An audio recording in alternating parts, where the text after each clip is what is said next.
تو رمضان میں ہم نے روزانہ دعا کرنی ہے۔ روزے دار کی دعا، ایک حدیث میں آتا ہے اللہ رب العالمین روزے دار کی دعا کو رد نہیں کرتے، جب بھی روزے دار دعا کریں۔ اور یہ بھی آتا ہے کہ افطاری کے وقت، افطاری کا وقت جو ہے وہ بھی دعا کی قبولیت کا وقت ہے۔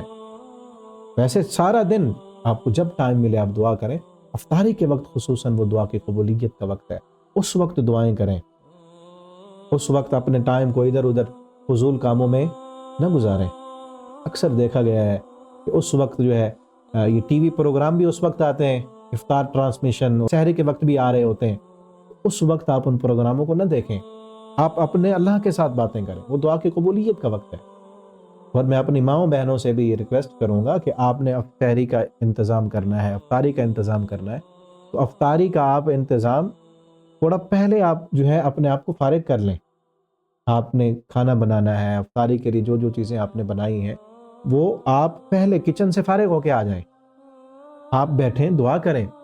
ٹھیک ہے، روزہ داروں کی خدمت کرنا بہت عظیم عمل ہے، لیکن اپنی دعا کے لیے بھی تو ٹائم نکالے نا۔ اسی طرح مسجدوں میں افطاری کا انتظام ہوتا ہے، تو جو انتظامیہ ہے وہ بھی کوشش کرے کہ دعا سے تو محروم نہ رہیں ہم۔